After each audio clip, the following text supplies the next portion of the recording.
Centre diocésain de Yamoussoukro. Les prêtres se succèdent pour les formalités d'usage avant de se faire inoculer le vaccin contre la Covid-19. Ces derniers temps, la maladie fait ravage dans leur rang. On compte 3 décès et de nombreux cas positifs. Parmi les prêtres, jusqu'à présent, le nombre exact, 3 qui sont décédés de la Covid-19. Le ministère de la Santé, de l'Hygiène publique et de la couverture maladie universelle a pris toutes les dispositions pour vacciner ses serviteurs de Dieu. Le clergé est exposé parce qu'ils sont en contact permanent avec les fidèles. Donc il fallait vraiment qu'on prenne les mesures pour venir les vacciner. Nous craignons aussi pour notre santé. Et ceux vers qui nous sommes envoyés, nous sommes invités à leur donner aussi le bon exemple. Voilà pourquoi nous sommes fait vacciner ce matin. Il n'y a pas d'autre alternative. C'est la solution proposée. Et que je pense que nous, en tant qu'hommes religieux, voilà, on devrait le faire pour nous-mêmes et puis pour les personnes vers qui nous partons. L'heure est également à la sensibilisation des fidèles. Chers chrétiens catholiques, chers amis du Christ, la Covid est une réalité. Elle décime nos communautés chrétiennes. Certains de nos prêtres sont morts ces temps-ci de la Covid. Pour prévenir toute situation qui touche l'Église catholique en Côte d'Ivoire, je vous invite, vaccinons-nous. Prévenons ce danger qui menace notre pays, qui menace nos églises, qui menace nos paroisses. Sensibilisons-nous les uns les autres. Lancée à Yamoussoukro, la vaccination contre la Covid-19 va s'étendre à tout le prélat de Côte d'Ivoire.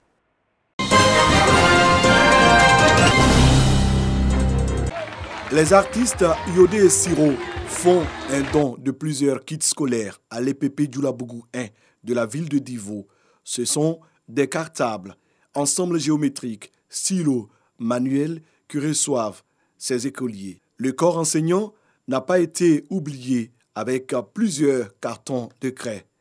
Ému et touché par ce geste, le directeur de l'école, au nom des responsables, traduit sa profonde gratitude aux donateurs. Nous leur disons merci pour le choix porté sur la ville de Divo et en particulier sur le groupe scolaire du Labougou Fraternité dont les enfants sont aujourd'hui les heureux bénéficiaires.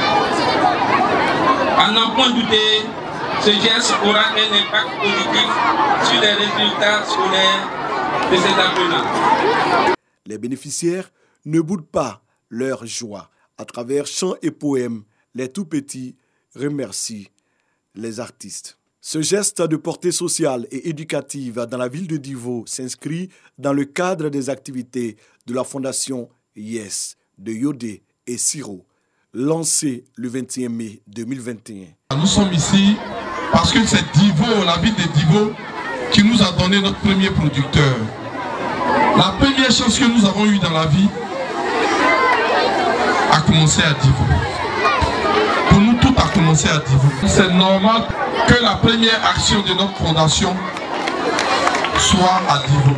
L'éducation, la réinsertion des enfants marginaux, l'aide aux orphelins et aux personnes nécessiteuses, voici quelques-uns des objectifs majeurs que se sont fixés Yodé et Siro à travers la fondation Yes.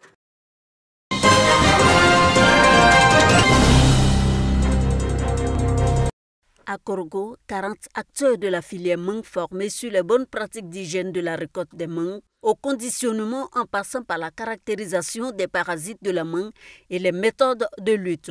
Une initiative de l'organisme de certification Bureau Normes Audit qui s'inscrit dans le cadre du projet d'appui au renforcement de la compétitivité du secteur industriel. Elle vise à renforcer les capacités techniques des producteurs de mangue et des équipes phytosanitaires des vergers. La mangue est la 3e culture de rente après le coton et l'anacarde dans le nord du pays. Avec une production annuelle estimée à 180 000 tonnes par an, la mangue fraîche est le 3e fruit exporté par la Côte d'Ivoire. Les fruits étant soumis à des exigences hygiéniques sur le marché international, il était donc primordial d'y accorder une attention particulière. À terme, seront formés 1000 producteurs, techniciens de récolte et responsables d'unités de conditionnement du Poro, du Tchologo et de la Bagoué.